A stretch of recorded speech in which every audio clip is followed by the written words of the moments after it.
Just kidding.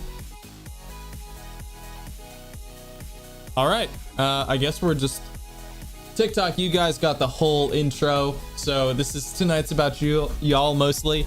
I normally also live stream to Twitch, YouTube, Twitter, and Facebook at the same time. And I guess the other encoder that I use just didn't work. Just elected to phone it in today. So here we are. I'm here for it. I wonder, would I get away with if I just... There we go. Is that too much? Is it too much me? Capture the flag. 96 anything for you. They changed my name. I uninstalled it after never playing. I uninstalled it after never playing it again. They changed your name in Halo? Is that what happened? Can I ask why, and can I ask if you deserved it?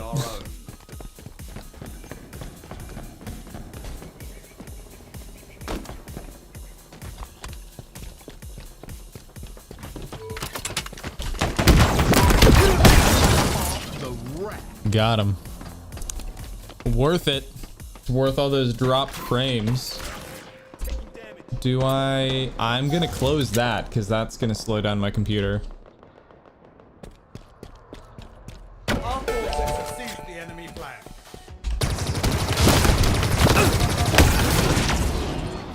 Well, I got rid of his overshield. And that's not nothing, but it is the very next best thing.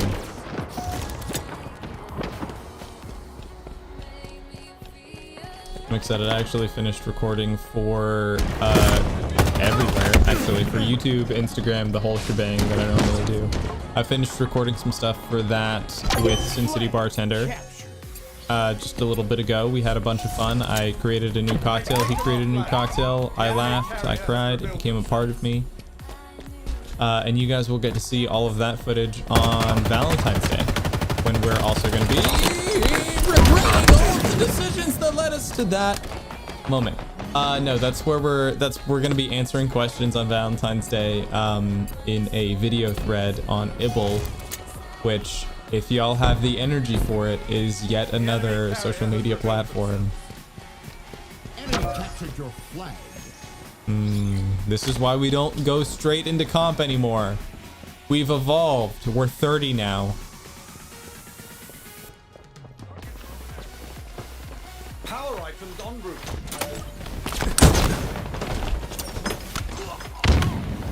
How did... Wow, okay, that guy just really misplayed that whole thing.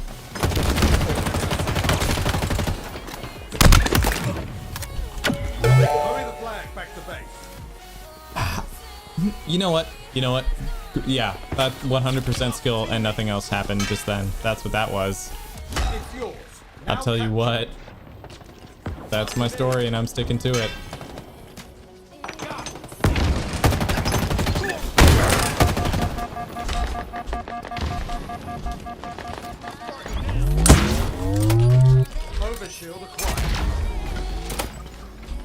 Oh, I keep forgetting this isn't comp. This guy could care less probably if I have the overshield or not. If this were comp, he would probably just give me the flag, because I have a better chance of surviving with it than he does. I have no grenades!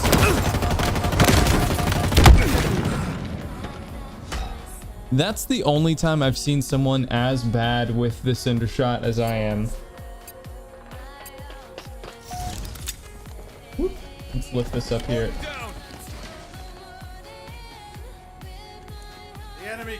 Dejectionist?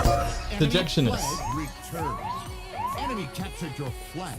Things you dislike about Infinite. Mostly it's all mechanical things, which is like a good sign for a game in general.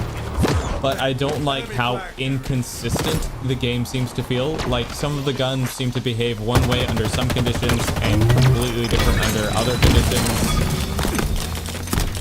We're just gonna return this. And I'm gonna hope I can do something, anything, besides returning the flag, which I guess is super helpful.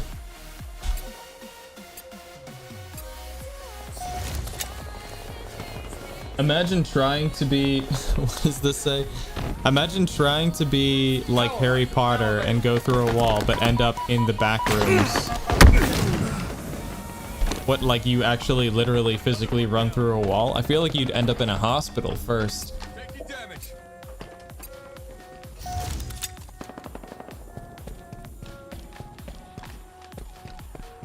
They have our flag. Take it back. The enemy carrier has revealed themselves. You think you're going to platform 9 3/4? Turns out you're going to platform 8.5 inches. I know that feeling.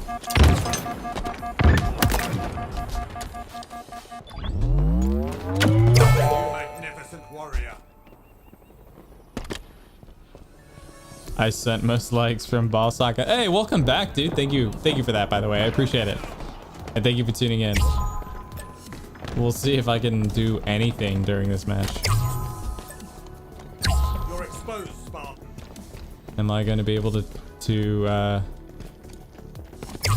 know tie where it you up, maybe? Thrusters obtained.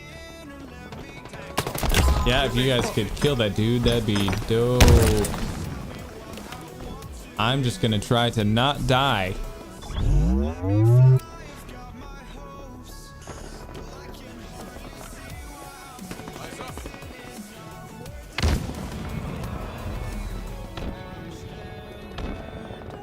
Yeah, they're cycling the flag over there so it doesn't despawn.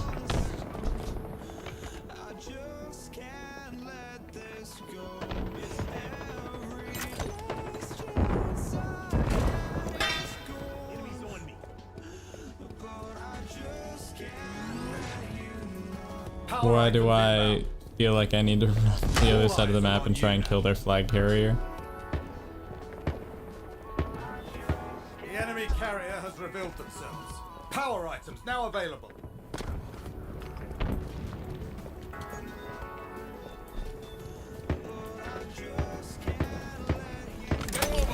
Thrusters acquired.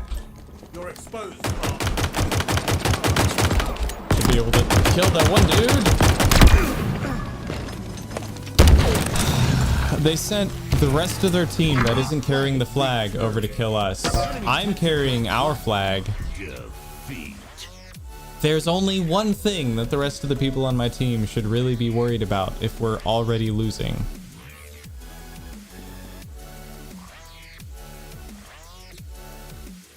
The real win is not having queued up for comp.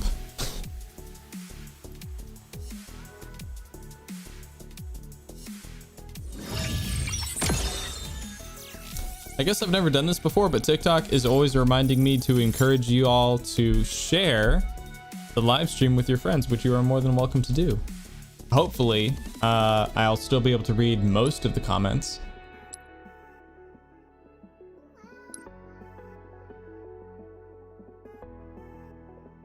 Oh, that's right, I didn't play ranked. Oh, I thought that was just the dogs busting in here. All right, well, we're between matches. What? You didn't do anything wrong. You don't have to apologize. Here's Bugaboo. Up. Okay. For a little bit. Okay, up. Oh.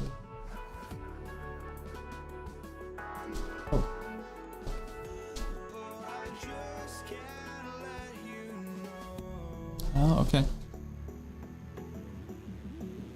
I kind of figured. Also, super sensitive mic, so... Okay, Rose, do you want the mouse this time? I don't think that's gonna work, because you have to click on the... We're watching you from the... You have to click on the play button for us to... Okay, so do I get the... What was that? She was like, that's fine, I'll just mute your mic, Dad. I'm gonna unmute the mic for you guys. That's for you.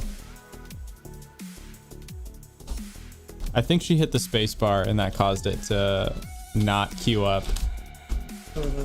Rosalie. That's her button.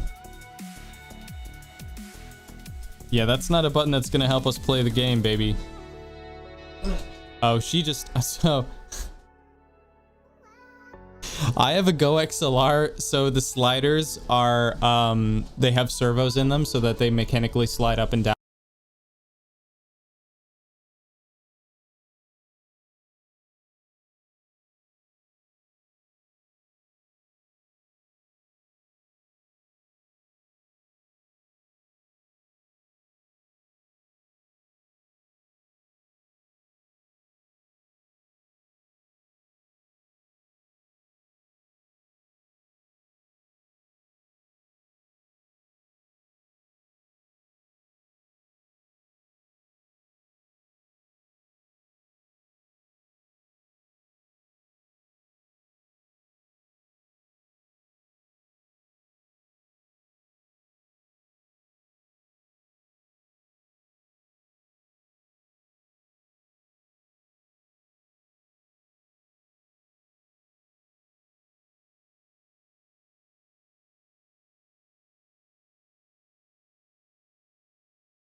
Fixed it. That should fix it. Ace Plays and Coda, thank you for tuning in. Coda, thank you for pointing that out. That's actually a huge help. I think there's a tiny bit of a macro command that I need to change because Fixed I had it. the That same should problem fix it. last week. Ace Plays and Coda, thank you for tuning in. Coda, thank you for pointing. There we go. In case you needed to hear it twice. I think there is something in a deprecated macro that I made a long time ago that I never got rid of that I'm gonna fix right now while I'm between matches. Otherwise I will forget about it because I'm an idiot and that's how my brain works. Do you know, hold on a second, I've missed something here. Nice. Do you know Orc Massage in Steam? No, I feel like this is the setup to like a joke. I feel like I'm waiting on the punchline. And then Bale Saka said, I gotta go, man. I hope the likes I sent help. Well, I mean, hey, if nothing else, this is now the most liked live stream that I've ever done on TikTok. So Bale, thank you for tuning in. Thank you for all the likes. I do appreciate it. And guys, everyone else in stream, remember, you can like more than once. I am not pointing this out as a shameless shill. I'm pointing this out because I didn't know. I have 1.5 million followers on TikTok. I only just last week learned that you could like a live stream more than once. And I had to show this to Hannah actually because she's watching too. If you're curious at home and you're watching the live stream and you want to know how to like more than once, you just tap your screen over and over and over again. I used to watch videos of people doing this and just go like, how, that's not how it works. That's dumb. And I would have live streams where like 1,000 people would tune in and I would have 3,000 likes and I would just go, well, maybe the app is just broken. No, the truth of the matter is that you can like a live stream more than once. 5.3 thousand. Yeah, case in point. That is, thank you guys so much. That is so many likes. Easily far and away the most likes I've ever gotten on a live stream. I'm gonna fix this really quickly. This is going to scene. It's going to scene intro. Do I have, so it's not in my stream deck. It may be an old key binding that I have. Intro still, yeah, I don't need that. Don't need that.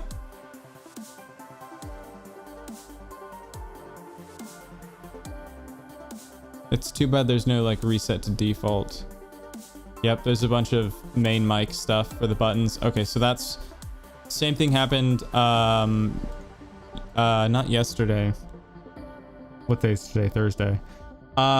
Today, yeah, today's Thursday. So it was yesterday that Rosalie was in my lap while I was live streaming and she reached over and she hit one of the number pad buttons that muted the live stream. That should no longer happen. Hopefully. I do have another treat for you guys while we're waiting. That's right. Not that one, this one. Yeah, that one. There we go. I am over here now. So I can just read chat for y'all. I just... Great, fantastic. My social media stuff is like not in frame. But that's okay. Well, I'll queue up for quick play until I feel comfortable jumping into comp, since that's the next like big thing that I need to do for challenges.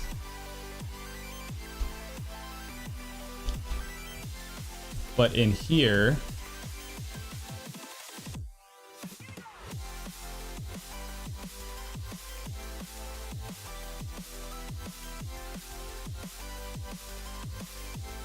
there we go. Yeah, it's a little bit, I feel like we're splitting hairs if we go any further than that. By the way, on TikTok, if y'all are watching, because it's vertical, it's the same camera, it's just split at a certain point. KD1424, thank you for tuning in on Twitch. Fancy, thank you, man. I appreciate it. How you doing? I am definitely gonna like lean out of camera a whole lot because I have to lean all the way to my left to be on both cameras, and these are two separate DSLRs. I can't use one for both feeds. But it looks like we're in the game, so we're gonna cut to the game really quick.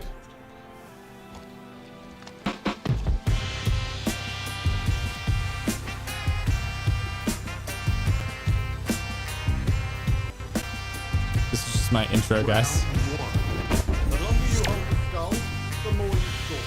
Ball All right. incoming. We have the ball. Ball drop. We've lost possession. Enemy has the ball. I'm trying to figure out I've killed 2 people with that. Active camo inbound. Oh no! I mean, trust the process.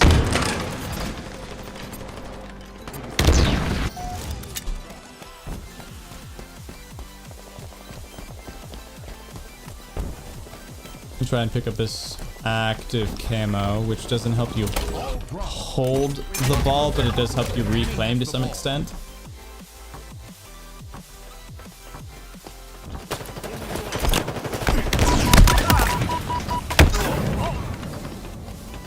Oh, he jumped on behind me and got the one-shot kill. That's the only reason that worked. Are there only... Ball drop. In my head, are there only 2 people on my team? Like, meaning me and just one other person? Enemy has the ball. Hold on. I think she's running. There we go.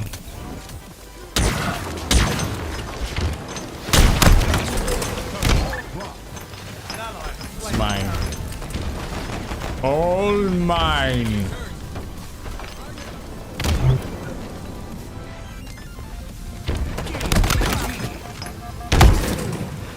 I think not. Well, you know what? It was great while it lasted. We have the ball. Talangodin, I think is how that's pronounced. And please correct me if I'm wrong. And if you have any preferred pronouns, let me know sooner rather than later. Otherwise, everyone is going to be man, dude, and guy. Way to victory. Which is not a gender thing. I'm not thinking about what's in your pants. That's the way my brain's wired. Ball drop. Enemy has the ball. Ball dropped. We have the ball.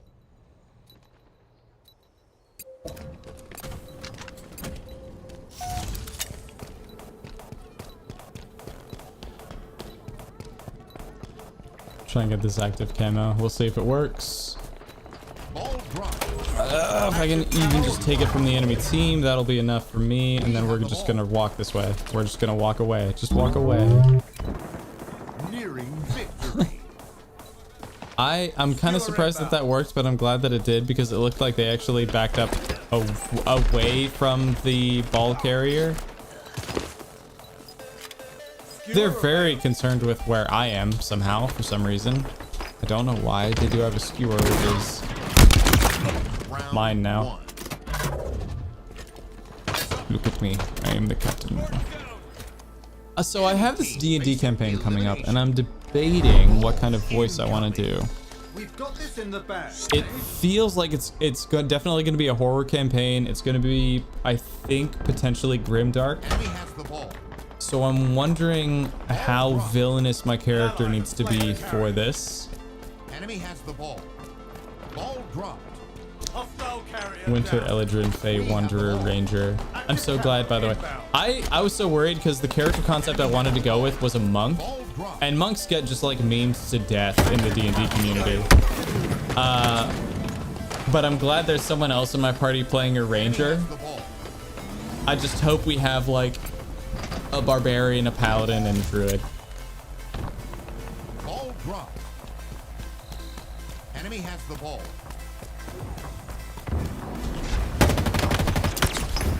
The live stream is a partnership between 5% Chance and Dumpstat Podcast. I believe Dumpstat is actually DMing the campaign. But look forward to that whenever we go live with that. We have a session 0 hopefully here at the end of February, and then we'll be figuring out exactly what the schedule of the campaign is going to look like.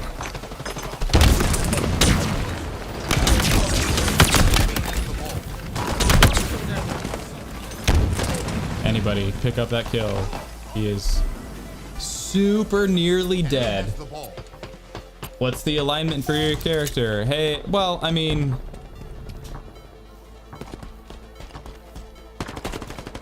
Reloading. chaotic good, I think. Technically, he's either chaotic good or chaotic neutral.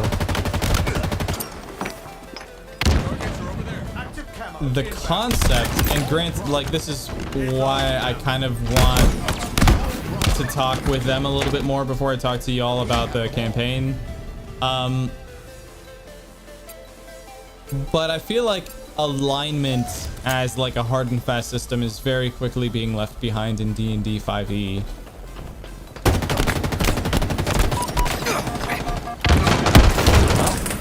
All right, he went for it. Gain the lead. Ball dropped. But yeah, I currently, it's a monk who their monastery preaches and practices enlightenment, enrichment, and fulfillment through the pursuit of innocence, which can only be achieved through games or menial labor, right? So the idea is that their monastery practices games so intensely that people tend to become very good at them. And then in their free time, they also have to focus on something that benefits the monastery. And so there are some monks that brew beer, there are some that, you know, harvest food or cook food, there are some that provide medical care, and that's how they support the monastery monetarily.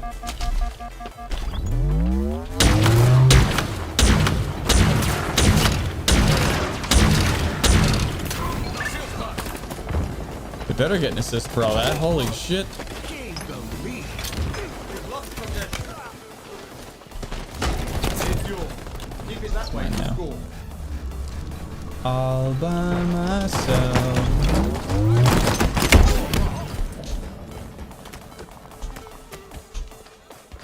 Enemy has the ball. Ball dropped. So I think my character is chaotic because he's like his temperament is meant to be very We have the playful, ball. Active but camo I also available. think that he is good because in general Silent. the concept that I have for his backstory involves becoming a monk as a path to redemption.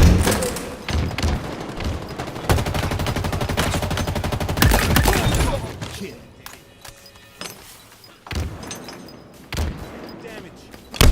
Victory. Yay, we did it. Had a few good kills there. I didn't have the most kills, but I did have the least deaths. I was tied for the least deaths.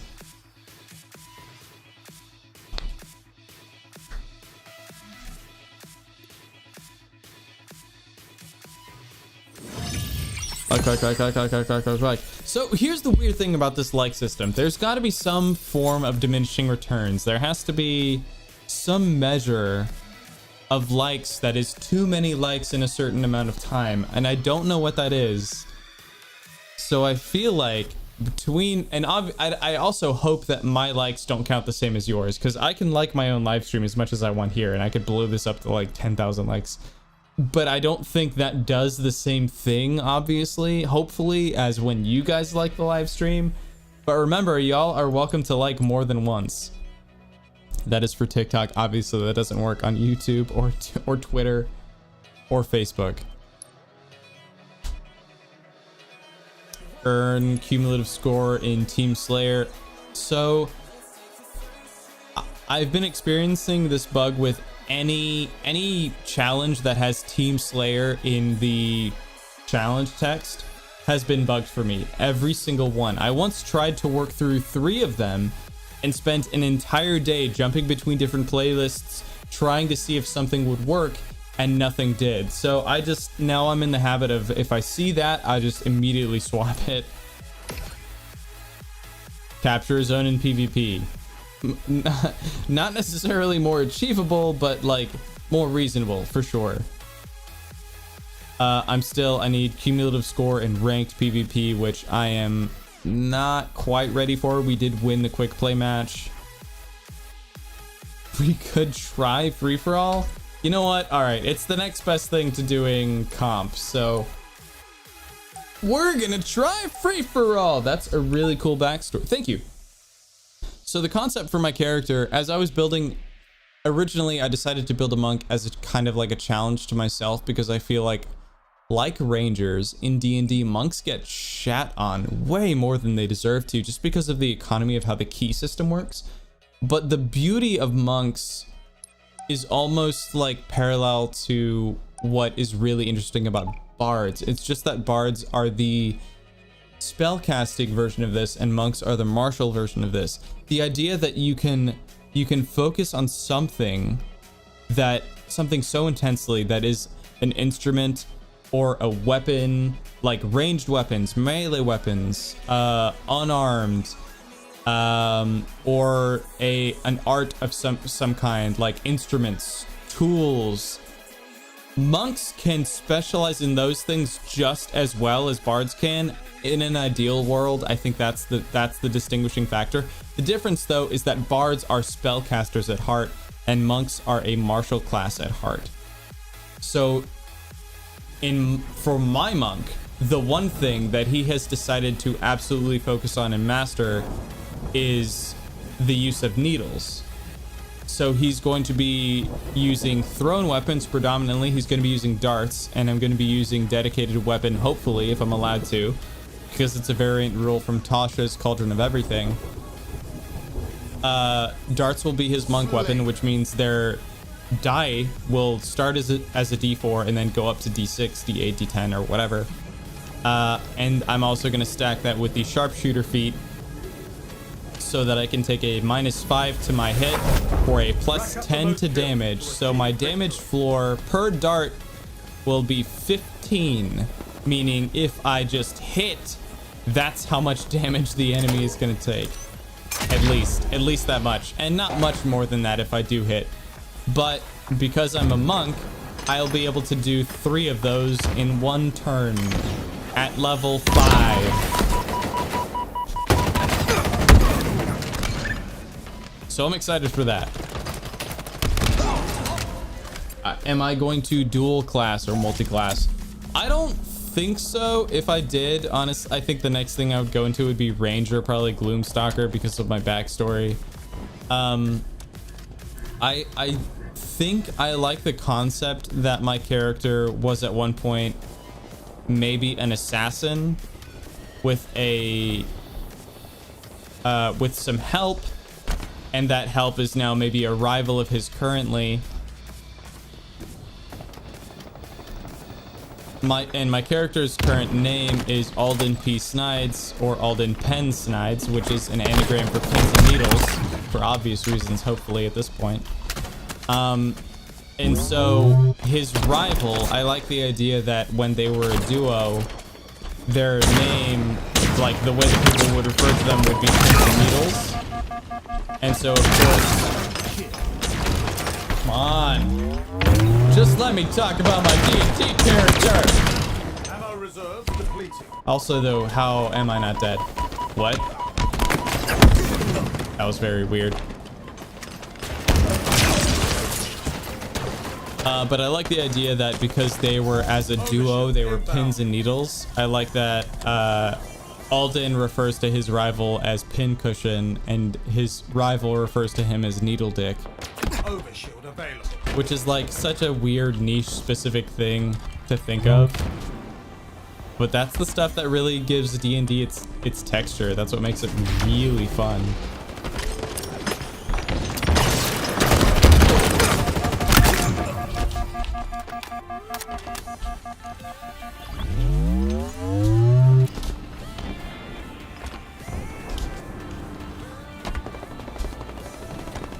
Alright, I got no idea what's going on here.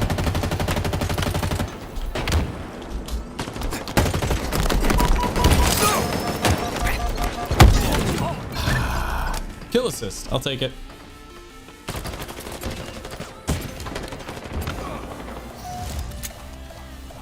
I don't think I would multi-class into Bard. I have taken like a really risky playing a monk in general is risky, and I'm not even playing like mechanically a good one or like a proven one.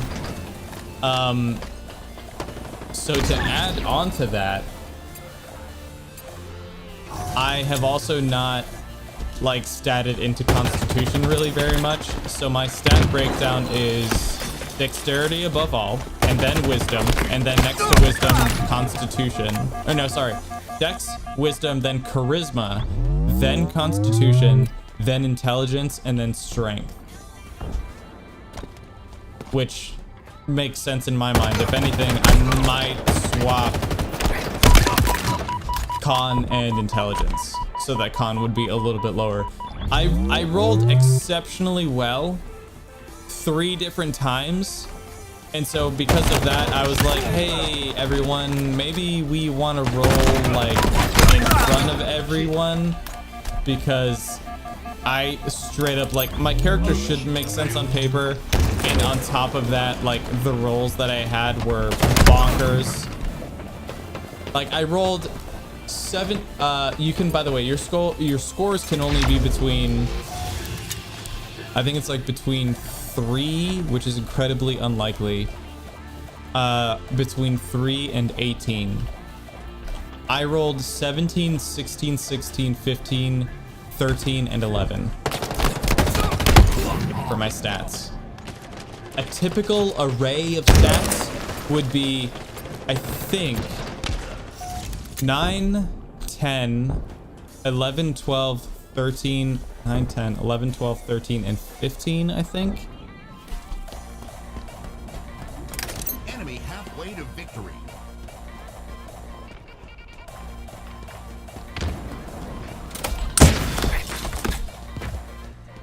Five minutes remaining. Lame, picking lame.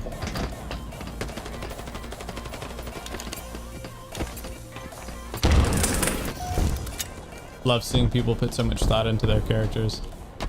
So as a forever DM, that's kind of my curse.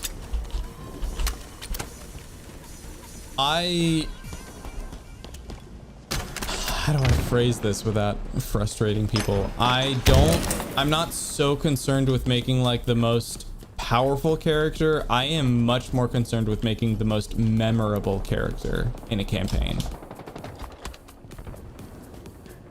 Like, even the last campaign that I played in, that I live streamed, The Right People, I like to believe that my character was one of the most memorable. We had Orin, and then, like, of course I would remember my character's name. We had Orin, Alistair, Anvir, Sid, which was Sidran Obal, and Merlana. I think were all the characters that ended up running through this campaign. And Orin had like not a similar backstory, but definitely a deep one. Orin was a bugbear barbarian turned rune knight fighter.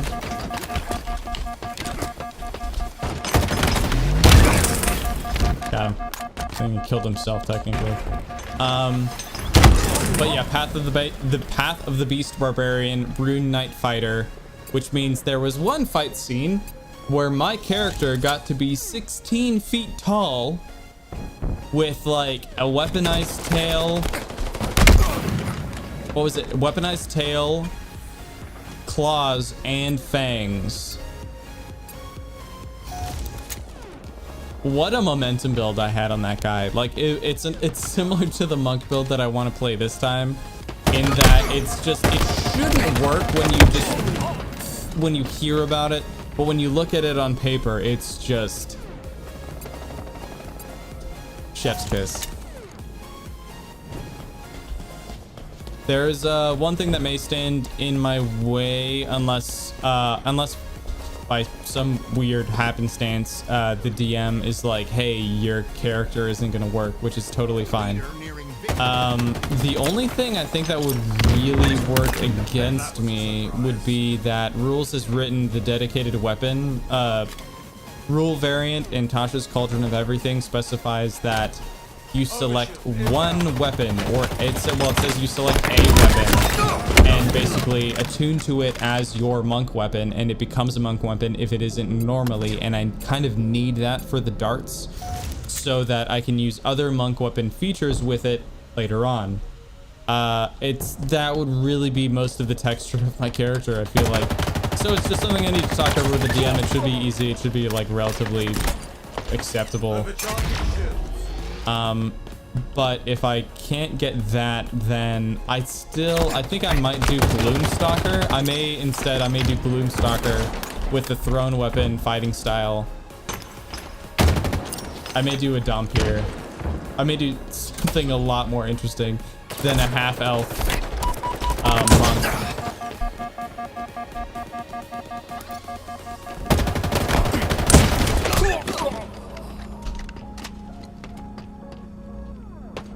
How many campaigns have you... Whoa, jeez. How many campaigns have you played through? I've only done one myself, and I played as a ranger, so hearing different characters and experiences is nice. I haven't been a player in many campaigns. I think I've been a player in...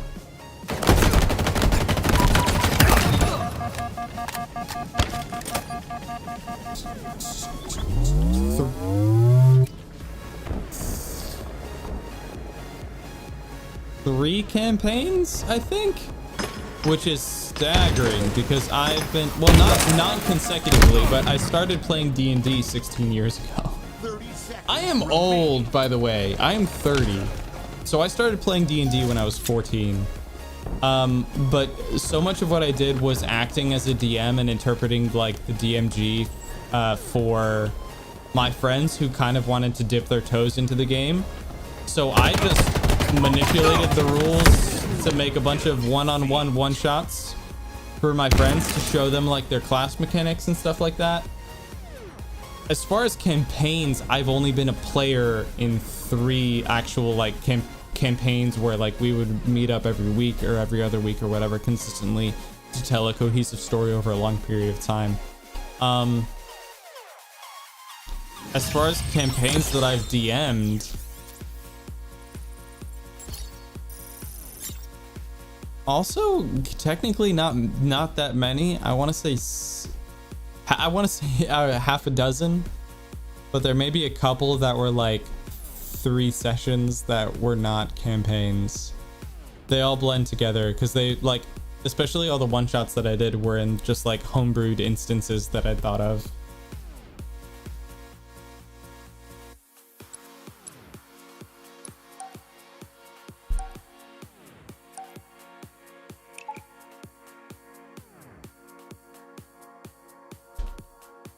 I see stuff from my D&D group. I must see it.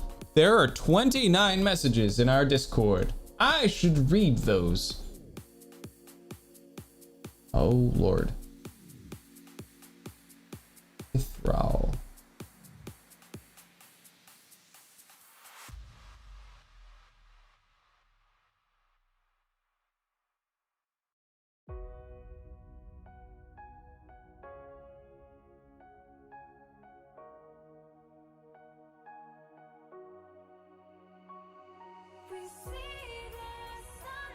I think we just got a barbarian in the party. I'm excited. I like barbarians. Well, because they're brutally efficient. Pun intended. I really enjoyed playing my last barbarian.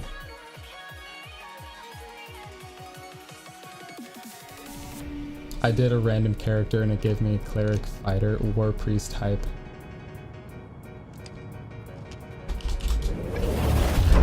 Earn more kills than your opponents to win.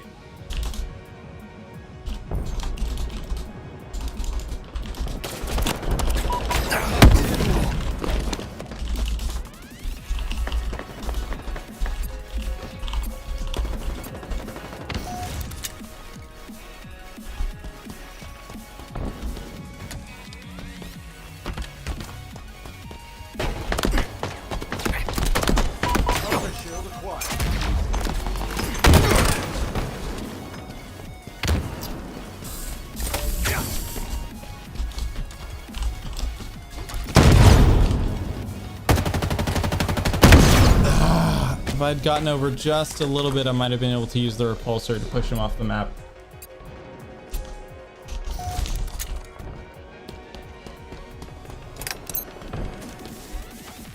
Do you have a consistent group you DM for? No.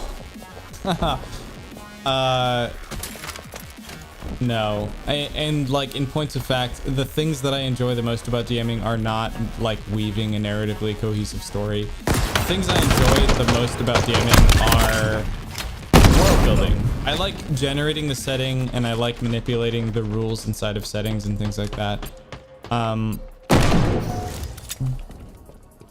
And I guess from a gameplay standpoint, the thing I love the most about DMing is getting my friends to understand D&D and creating settings and instances where certain mechanics that would otherwise be like really daunting in a campaign become really, really simple.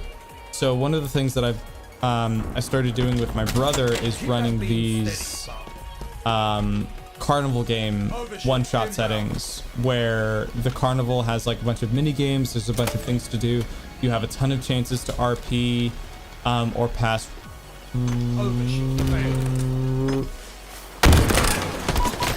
You have a ton of chances to RP or pass roll checks, but and then there are some chances for combat, but where it really begins to feel more than a mini game is in the random events that happen during that one shot. So there's many things that I've programmed into this, and I've reused the same thing I think 3 times now. Oh god, go! But so one random encounter that you might have in the carnival games, and we call them the gray games. One random encounter is that the middle prince of the ruling family inside the Gray Kingdom, which is, we call it the Ash Kingdom now, tries to attempt a coup by resurrecting dead inside of the combat arena. There's another one that has to do with, it's a similar vibe, but it has to do more with lycanthropy. And what was the last one that I did was the, what did I call it? Not Stolen Throne or something like that. The last event that I had to trigger was when I was playing with Drumluke, and we did this actually inside of Tailspire, where one of the contestants of the there are 3 main bouts. There's a melee, there's a joust, and there's a ranged competition, and then there are mini games throughout. But one of the contestants of the melee comes back after the players have finished enough like mini games or whatever, and triggers sort of like a boss fight where they have to try and fight off the players, and the players get to use all of these buffs and items that they hopefully have accumulated by competing in these other events throughout the carnival grounds. So stuff like that, because you can manipulate that really easily to demonstrate the use of role-playing, skill checks, and combat in lots of different ways.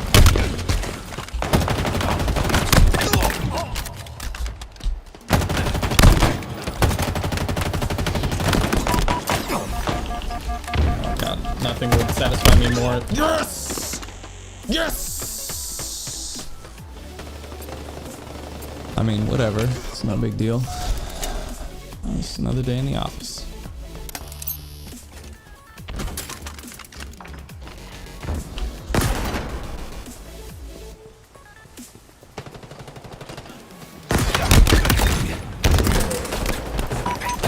Oh god, I hate everything about what just happened.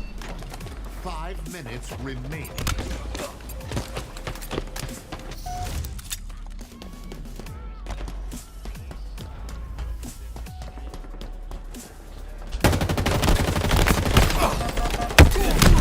Lame, fake and lame.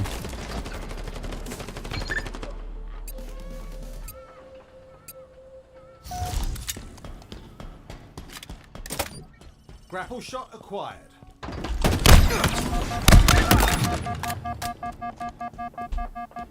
Shifting gears a little, what's been your favorite game to play recently? Halo, honestly.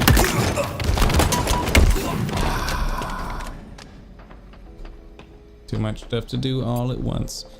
I would say Halo, but it's an easy answer just because it honestly is also the only game I've had enough time to play. And not even enough time to just play, but enough time to really understand and comprehend and appreciate like what's happening in the game. I'm the kind of person that like I need my games to be that level of engaging for me to even enjoy them. There's either a dog or a girlfriend behind me. Or both and a baby.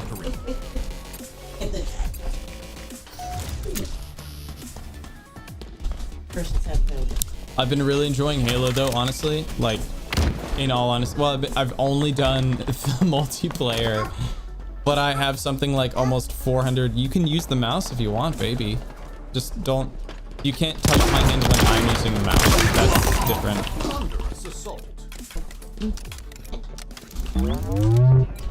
If you like Halo, if you like the franchise, you will like Halo Infinite.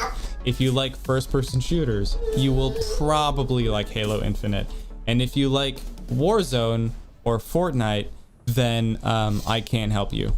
God help you. Go to church. I don't know. I don't know what you want. They're just so different from other FPSs. I hear you, baby. I hear you. But I'm also playing free-for-all. It's Papa versus the world right now. It could be both of us, but you didn't want to take the space bar, baby.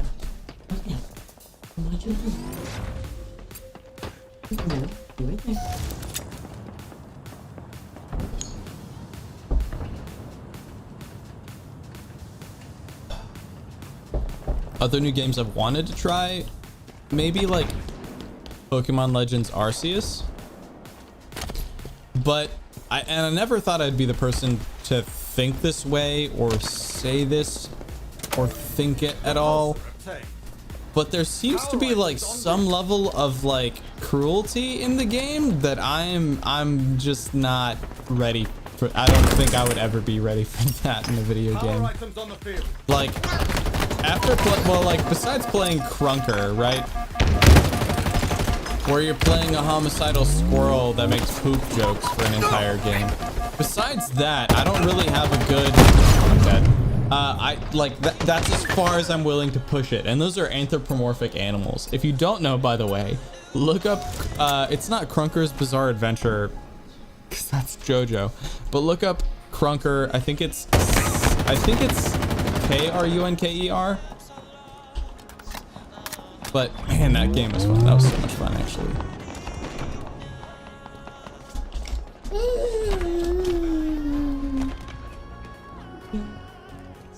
I'm the kind of guy, by the way, who like when Burning Crusade came out for World of Warcraft, and if you don't know what that means, that's fine.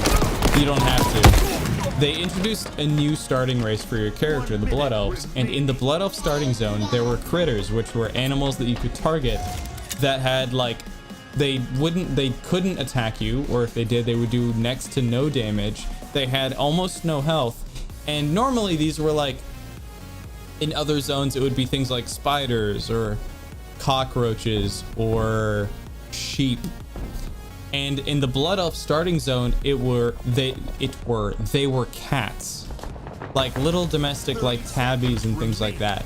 And for some reason, I was like, no, absolutely. Like, this is my sticking point. I am not going to kill a domestic cat in a video game. That's where I draw the line. And then I ended up having to do it eventually anyway because it was part of the quest. But it's okay because I leveled up. But that's how my brain works.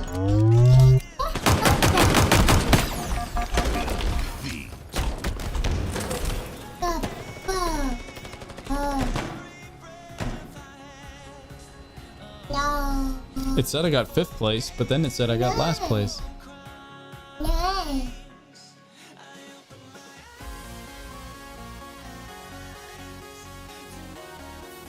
gonna give it to Papa.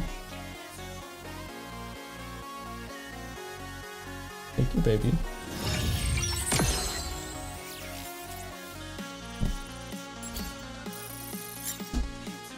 Playing Halo with a Titan may as well play Destiny 2 from Sash Mango. Hey, don't tempt me with a good time. Don't threaten me with a good time. My Destiny 2 is up to date. I will hop on right now. Don't you test me. Also, welcome back. Thank you for tuning in. I appreciate it. How's it going? Those of you who don't know, Sash Mango is also Dean, and he's gone by many names here on the channel. Some of you, hopefully many of you, know him as Denzer.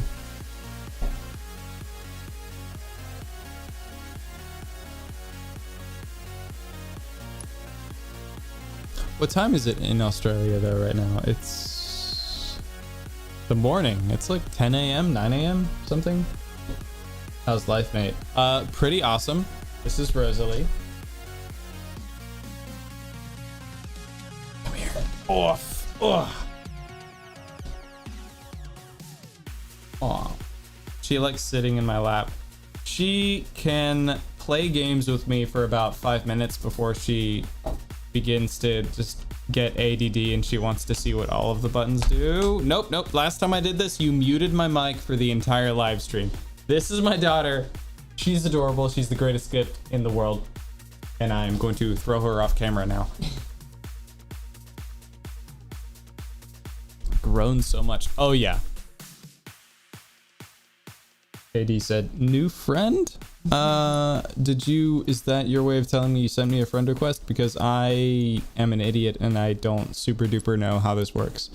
So there's that. We're hopefully in the next few months, we're not going to move up to DC, but we are going to move someplace nearby here in Charlotte with a little bit more space for all of us. Rosalie will get her own room. I will still have my office. We will have more space for the living room. The dogs will have more room, and hopefully, God willing, we will also have an enclosed backyard. So lots of stuff happening all of the time. A little bit of everything all of the time. Let's do big team, and that way I can see if I get any of those zone capture things that I need. New friend. Oh, talking about Sash Mango. Oh no, he knows. Believe it or not, he's definitely, almost certainly been here longer than you have. Dean's been watching my stuff since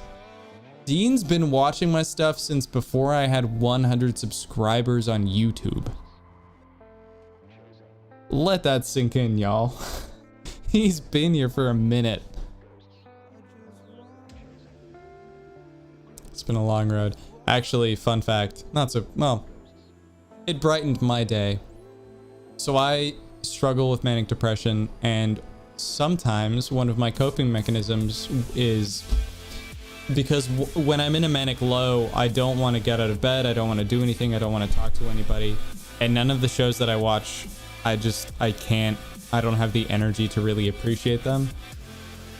So one of the coping mechanisms that I've developed now is going back to my old YouTube videos. So now sometimes when I'm feeling low, I'll go back, and I did this yesterday. I did it last night. I went back and watched the old soundbite reels that we have on YouTube, and they are gold.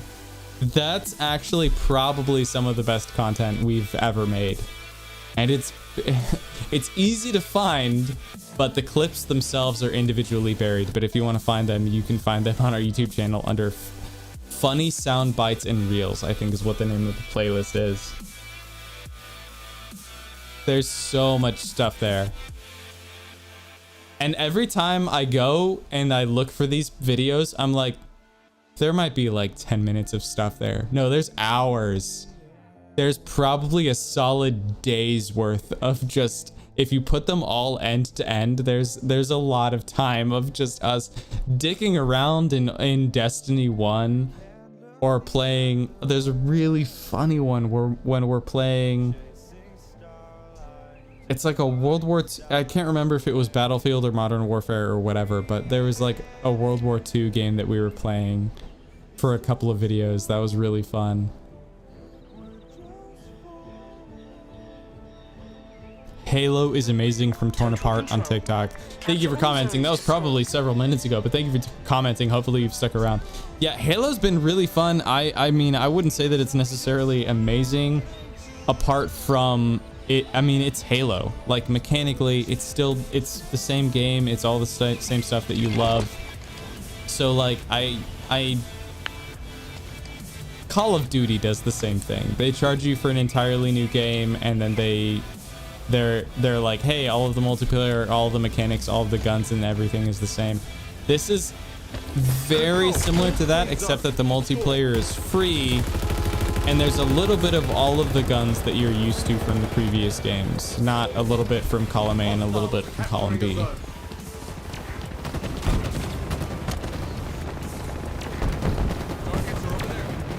Congo trials. Yeah, so that's definitely a clip on YouTube. There was one point in time where Dean, Jake, and I were all in. Well, I'm not going to be disingenuous to Dean and Jacob. There was a moment when Dean and Jake were in the top 0.1% of competitive players in Destiny 1, if I'm recalling this time correctly, and I was in the top 0.2%, but that's neither here nor there. I was just trying to be as accurate as possible. And so we went into Trials of Osiris, which is a competitive playlist, and if you're not familiar, basically your team, I don't think you actually did. You have, I think you had lives in the original one, so each team had a certain number of lives that you could use to respawn. Your team is close to total control. Active camo. I use this really quick and then I'm gonna keep going forward. Each team had a number of lives that you could use to respawn. So basically, you were allotted a certain number of deaths before your teammates had to revive you. We got decent enough at competitive gameplay that we decided that we would just start producing memes in competitive playlists. And one of the things that we did is we literally went through an entire match like alternating crouch walking, like through, so like somebody would be shooting down a hallway and the three of us would go walking down the hallway teabagging, so that we would go boop, boop, boop, boop, boop, boop, boop, boop, boop. And you know what's staggering? We won that match. Sorry, no, that's not actually true. We won those matches because there was more than one.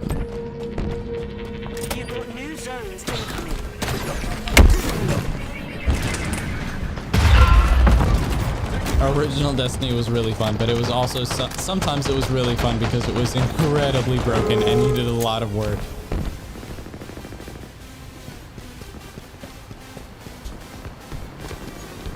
I am cautiously optimistic about Witch Queen, and what I mean by that, as someone who's been playing Destiny and played every iteration of it since the alpha, let that sink in for some of you. I mean, I am hoping it holds my attention long enough to warrant the price tag. That's it. That's all I expect from Destiny stuff anymore, to be honest. Like, I just want to spend $30 on it and go, you know what? I got $30 worth of time out of that.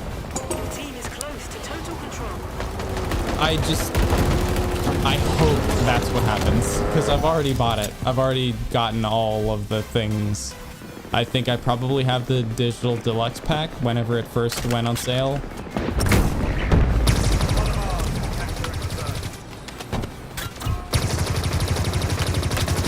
There's a blow up here in a second.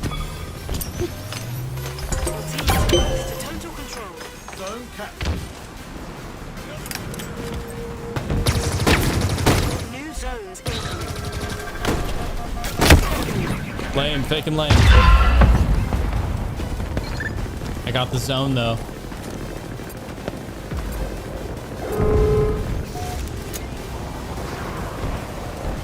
So to give you an update, the Witch Queen will be starting at light level 1350, so everything will be upgraded to that light level. And we have Void 3.0 coming, so new abilities. I've seen a little bit of that stuff. I'm not so invested in Destiny that like I've been paying attention to all the minutia of like how the subclasses and things like that will work. I'm a little bit interested in it, but, and maybe you even identify with this, but like as a content creator, sometimes I ruin games for myself before they come out because it's not even necessarily building up my expectations. It's just that none of it feels new when I actually jump into the game. I feel like I know the first 200 things I should do when I log in, and it's overwhelming for me. So another thing, I know I'm going to play Witch Queen. Another thing I've been doing is not diving into, like, I know there's crafting. I have no idea how it works. I don't want to know how it works because I kind of want to jump in there and get like my honest reaction to how the crafting system mechanically works before I just jump in there and go, hey, listen guys, top 5 ways to maximize your crafting in Destiny 2. That's not me. I'm never going to be that guy.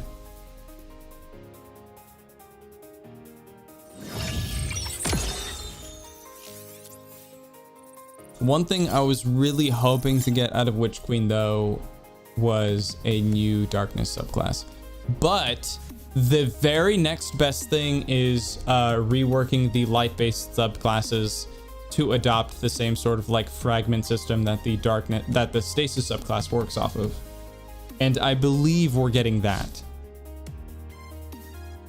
I'm gonna head out. Really enjoyed the stream. Keep up the good work. KD1424, thank you for tuning in, sticking around on Twitch. I do appreciate it. Enjoy the rest of your night, dude. Hopefully we see you in the next live stream. Take care.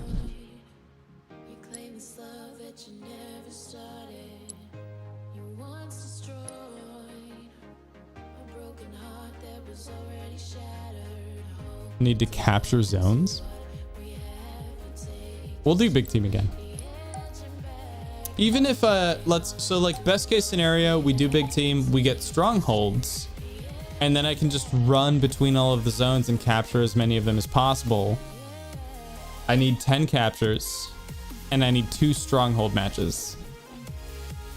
It can be done.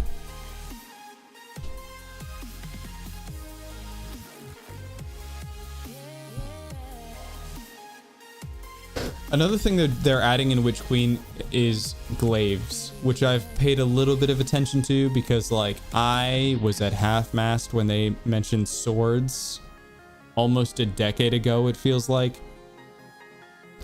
So the great thing about Glaives, I don't think is how they're going to work mechanically. I think it's what they mean for how the weapon system will evolve going forward. I am hoping that their melee weapon system will adopt the same kind of philosophy as Warframe, where you always have a melee weapon. It's not your power weapon or your special weapon or your main weapon, or maybe it's just always one of those 3. But things like swords, halberds, pikes, bow staves, like so many daggers, hatchets, battle axes, so many different kinds of like melee weapons that you could think of. And I'm hoping they use this glaive system to build up into that. Because one of the things the glaive does that swords don't do currently is that you can block and riposte, and you can do all of these other sorts of things, whereas like swords really just have light attacks and heavy attacks, and that's it. Shooting mine, what is up? Welcome back. Thank you for tuning in. What's up, fuckers? Bro, I fucking love Warframe. I really like Warframe. It's just too deep now. The pool's too deep, bro. And I'm just a little boy. There's so much going on in Warframe all of the time. John Luke tried to like break me back into it kind of recently, and I was like, yeah, but Arcwing? What? I can step out of my Warframe to do things? Why would I want to do that? I enjoyed the base game so much that like all of the rest of it just kind of feels like they added a bunch of mini games. I kind of have the same problem with World of Warcraft, but mechanically a phenomenal game. It's just too much for me. I get overwhelmed by everything that you can do in Warframe, the same way that I get overwhelmed by everything that you can do in Fortnite or like Ark Survival or any of those really, really complicated games.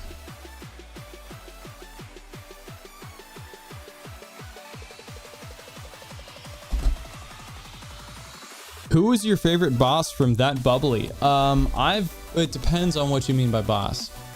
Because like my favorite bar manager would have different standards from like my favorite general manager, and they would have different standards from like my favorite bar owner. Take down your targets quickly. The targets. Really quick, we'll start from the top down though. My favorite bar owner that I've ever worked for was Jaffer Kovic, Jafferkovic. If you want to look him up, you can go for it. Be my guest. Be his guest, hopefully. He'd like it. That's my favorite bar owner that I've ever worked for. He was also, by the way, the one that came into my coffee shop and saw that I was a barista and went like, this guy is like he could probably learn to make cocktails. And like I turned that into everything I've got now. So where's my fucking battle rifle? Every button around the corner. Milk, lemonade. I've always wondered if like my audio is this clear for everyone else. We're gonna mute this guy. There we go. Problem solved. Just kidding. There's definitely someone else with a hot mic here in this lobby.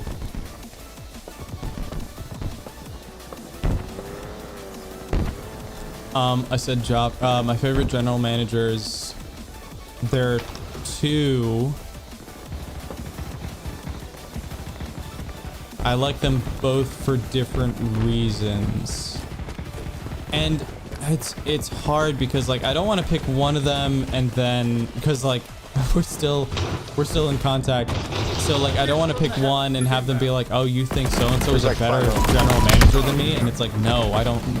No, not that. It's just like better at different things. You were better at different points in time. So suffice it to say, my two favorite general managers that I've ever worked with were Drew Myatt and Jacob Van Horn. You can look them up if you want to. Drew, though, some of you may know as Showcase Money. I'm not making that up. Google him. Do it. Do it for me. Look him up on Spotify. And then my favorite bar managers would be see, again, that's a really tough one. The bar manager that gave me my shot would be Philip Wheeler. He was the one that like as incredibly jaded, so sometimes it was a little bit hard to like learn some nuance of stuff behind the bar from him, but he was the first person to give me a chance, really take me under his wing and bother to like give a shit whether I was learning anything or not. And then we have Chad Whittington, who is also great. Taught me probably more than anything how to elevate cocktails to like we'll say like elevating simple cocktails to like a pro level. So if you see me making like shrubs and cordials, there's a decent chance that I've learned some of what I'm doing from Chad. That he taught me a ton about social media actually as well.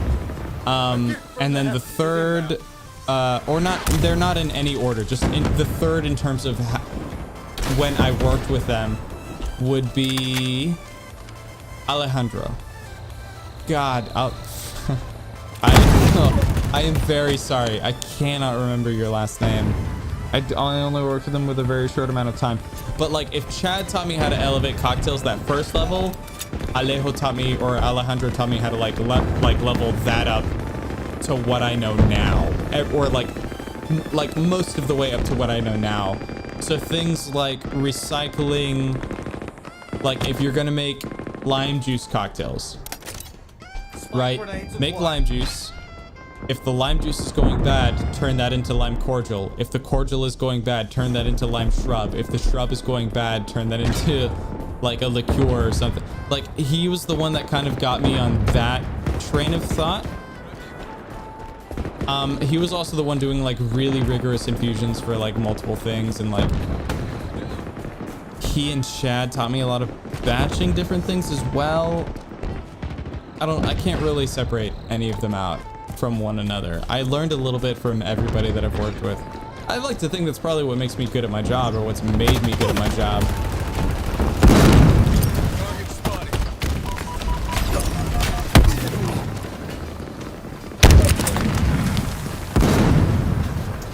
yes. Get back in the tank. Nico, how are you, man? And Nick is righteous. What's up, man? Yeah, Coin, how you doing? I'm doing well, dude. Thank you for asking. I appreciate it. Thank you for tuning in. What's from J. Jonas Jameson? What's the worst cocktail or liquor you've ever tried?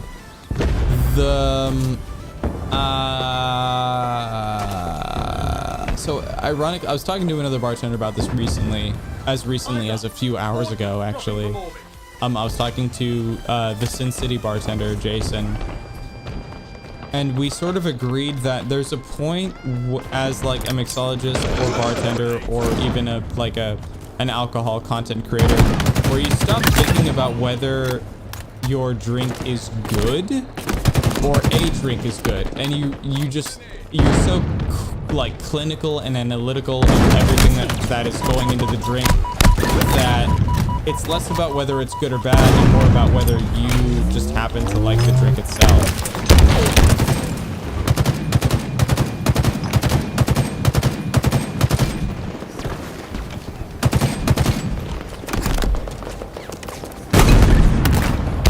With me, I am in the tank now.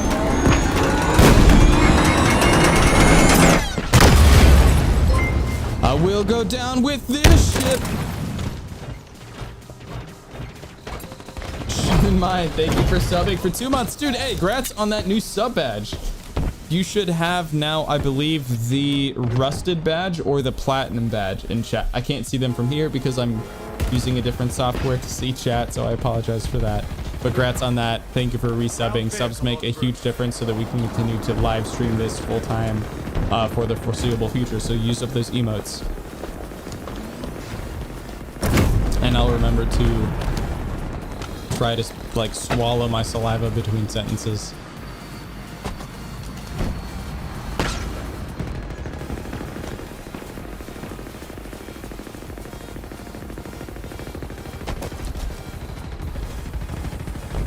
The question I get asked a lot on TikTok is like what kind of books I recommend, and I feel like there's too many for me to recommend a specific few. Especially since there are some books that are designed for people who learn best when they read. There are some books that are designed for people who learn best when they see pictures. And even when you're reading, there's a distinction between like something that is meant to look and feel like a lesson and something that is meant to look and feel like a story. Right, when something looks and feels like a lesson, that's when you're looking at a recipe and it just goes, you do this, you do this, you do this, and this is how it should work, or whatever. And like, it doesn't really carry a whole lot of weight with some people.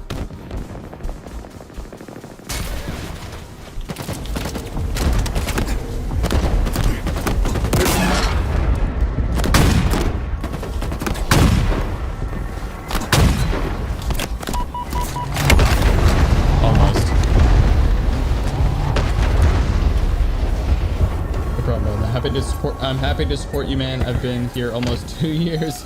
Been on your TikTok for longer. Yeah, dude, it has been a minute.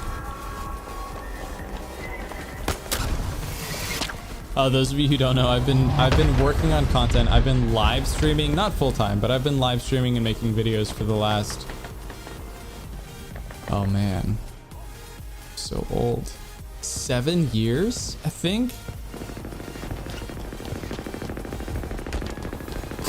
It's been a wild ride, and sometimes it feels like a grind, but honestly, like everyone who tunes in, everyone who's tuned in right now, you guys don't just make this possible. Y'all make this worthwhile. Because like, it could be anybody watching this stuff, right? But the fact that it's Shun Mine and Jake and Adam and everyone that tunes in regularly, like Angry Lilith, Seabug, Stopper,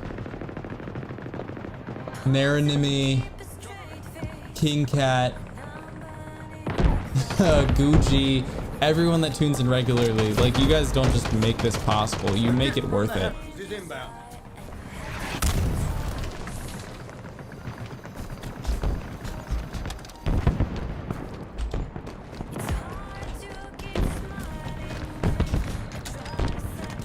Going out to a lost spot. Well, I was gonna say, I've got the repulsor. I want to see if I can jump in here. I can. What? Can you just... No. You can't just take the back door.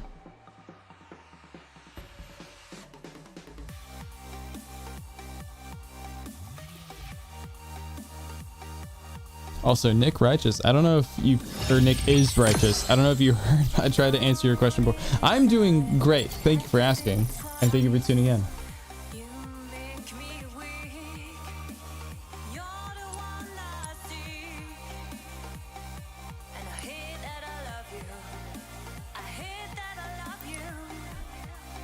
Oh, that's right. I was talking about the books that I would recommend because I get asked about literature a lot. In general, as someone someone who goes through mood swings will say, the series of books that I come back to the most often are the 3 books from Death and Company. They have, the first one is Death and Co., which is more of like stories from guests and some explanation of like the history of different cocktails and things like that, and a little bit of like bar management or bar operations philosophy. There's some of that stuff in there as well, which is, it's a great foundation. You should read it if you're behind the bar in general, but you shouldn't read it and expect to get hired behind a bar. The next one that they published is Cocktail Codex, which was actually the cookbook of the year, I think, in 2017. Somebody, you can Google it if you want, but it did win Cookbook of the Year, I think, on Amazon during one year. I think it was 2017. Cocktail Codex gives you a really good understanding and foundation for classic cocktails. And it's very good at articulating the way that understanding classic cocktails can help you to understand, evaluate, and build new cocktails, if that makes sense. So it breaks all cocktails down into about 6 categories. So you have like old fashions as a category of cocktails, martinis as a category of cocktails instead of Manhattans. Daiquiris instead of sours, sidecars instead of margaritas, flips, and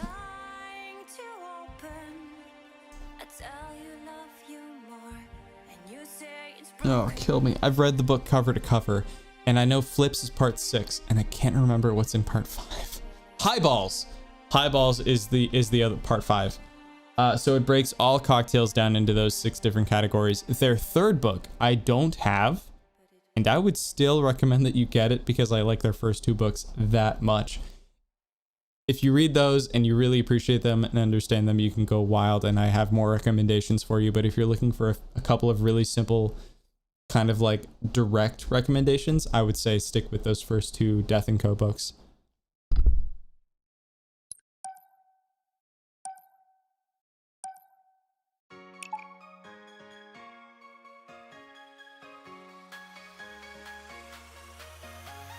I'd really like another shot. It'd be a shame if my girlfriend were to come in here with another shot.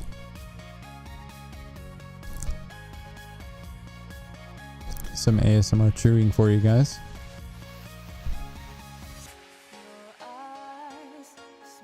She may or may not be watching.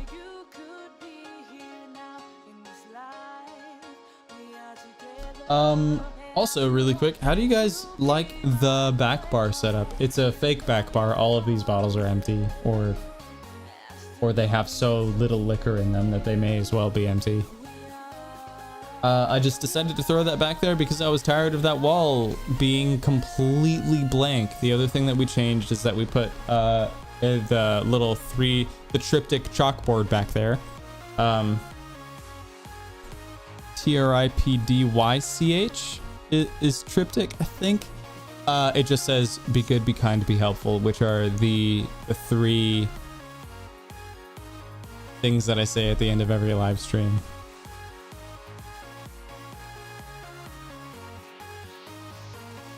Be good, be kind, be helpful. Oh, I guess you couldn't see the third one.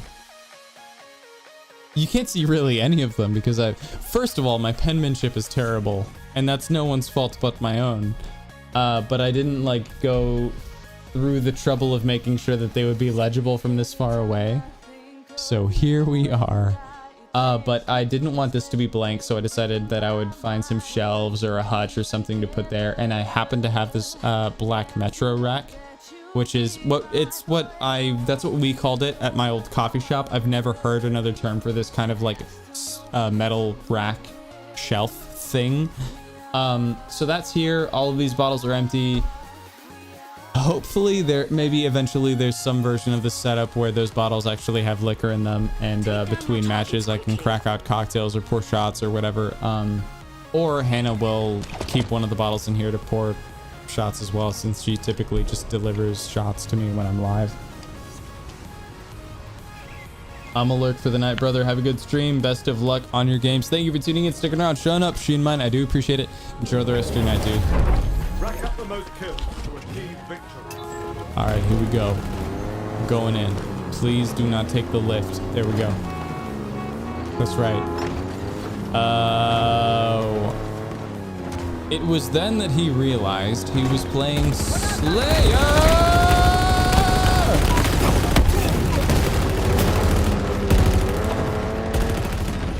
Trust the process.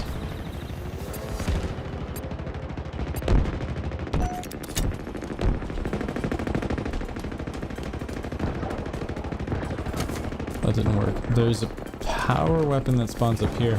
So typically one of the first things that I do when I respawn, especially when I'm in a big team map, is I look for whatever the power spawns are. The weapons and abilities that no one else will have, because they do tend to generate a pretty significant advantage. Or if I see someone else pick them up, I can eliminate them, and that eliminates an advantage for the enemy team. From like a really vague game theory standpoint, that's like one of the main things you should be doing. Generating advantages for yourself, eliminating advantages for your enemy, or eliminating disadvantages for yourself. That's the other thing. Yes. Oh no! Aha! Goodbye.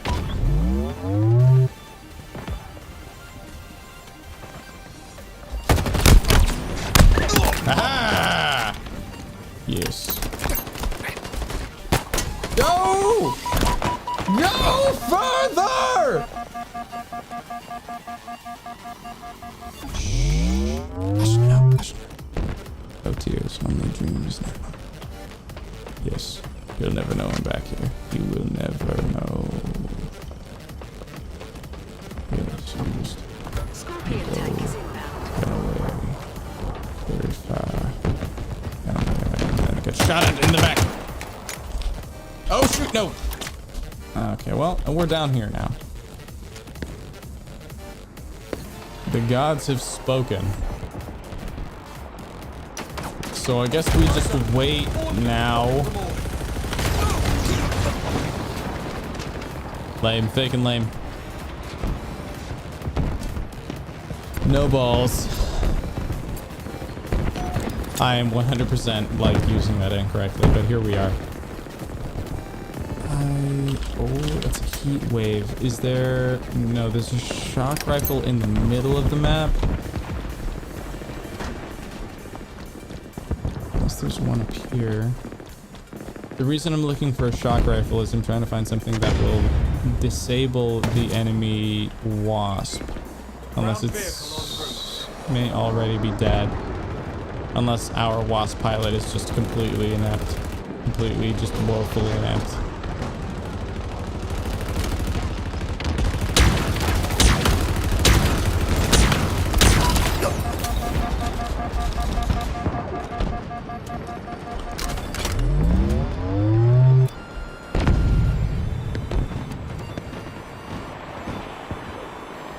I think we took out the enemy flying unit.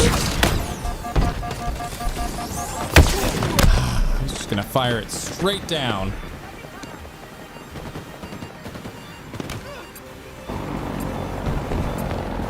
That guy is 100% not suffering from any lag whatsoever and is definitely playing the game fairly.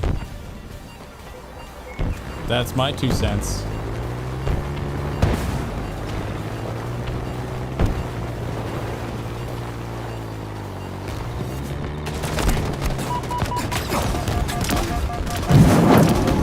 I'll be amazed if this doesn't kill me. There we are.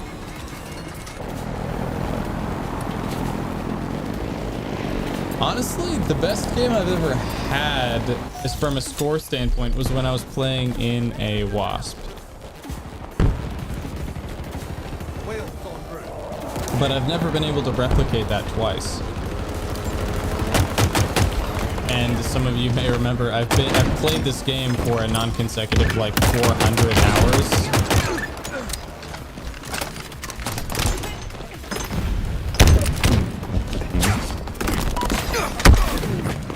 Brilliant. Love that. 100%.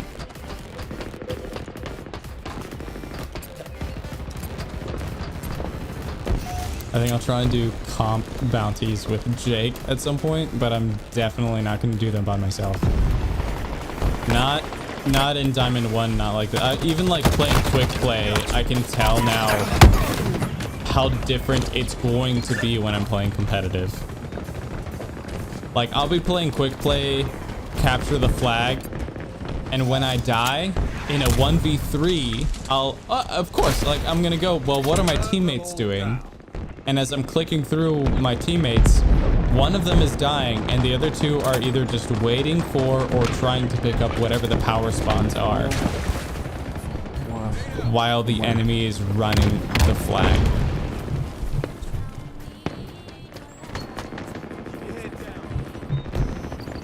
Oh my god. Oh my god.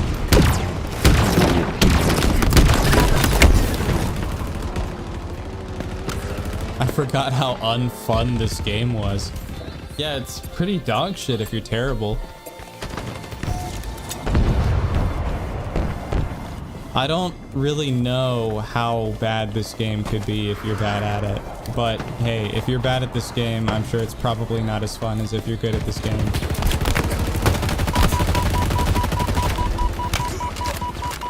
And I'm not even good at this game.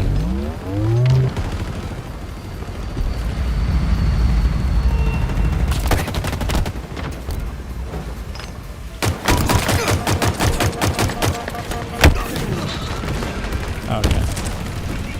That was weird. My DPI was stifled for some reason.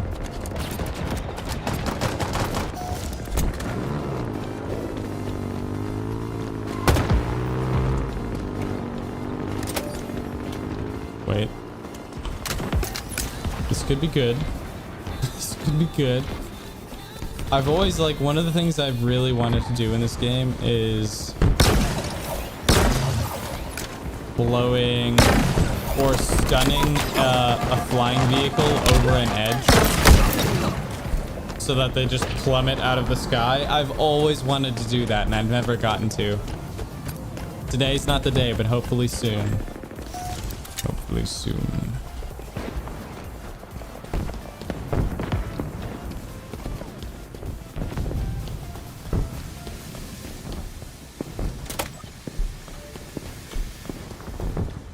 The other thing I really enjoy about Big Team, honestly, is just being able to just do whatever you want, just like random shenanigans.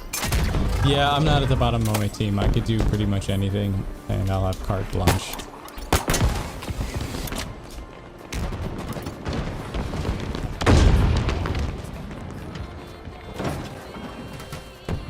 Trembolone? Just not today.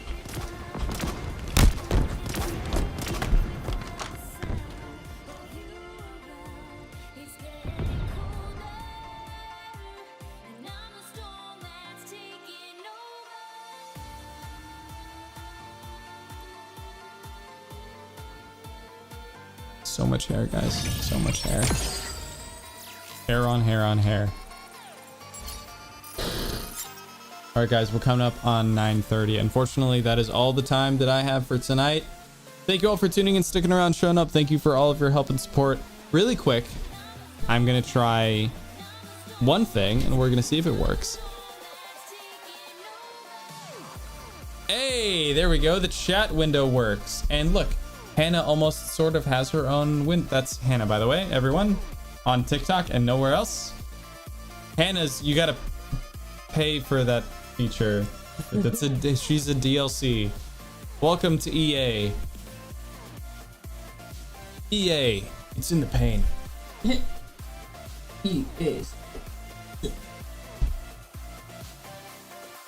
EA Sports. It's in your wallet. Don't go. Take it out. Give me your credit card. Just don't actually do. That's a joke. Here's.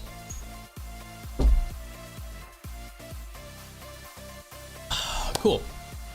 So, this is a new like chat window that I designed for you guys so that you don't always have to like look at 90% of the gameplay and then like 10% my face, because I don't know, maybe some of you guys want to see this ugly mug, or you want to look at what's on my back bar. Thank you for being the Wheel of Fortune girl back there for me. I appreciate that. But guys, thank you everyone for tuning in, sticking around, showing up. I do appreciate it. It's been a long week. I am incredibly tired. Thanks for all your help and support. Hopefully we've been helpful and supportive as well. That's why we do everything that we do here. The next live stream is going to be probably not until Sunday. And I'm not really clear on what time, but I want to say Sunday will probably be a late, like a 7 to 9, probably gaming live stream. But if you want to know more, you can always follow me on Twitter, or you could join the Discord by using the Discord command if you're watching on Twitch, YouTube, Facebook, or Twitter. Unfortunately, if you're watching on TikTok, you won't be able to use that command, but you can swipe over and check the links on my profile. The Discord link is there.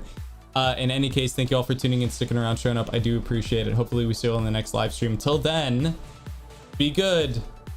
Be good, be kind, be helpful, and hopefully we see you all next time. Till then, take care. Bye-bye, everybody.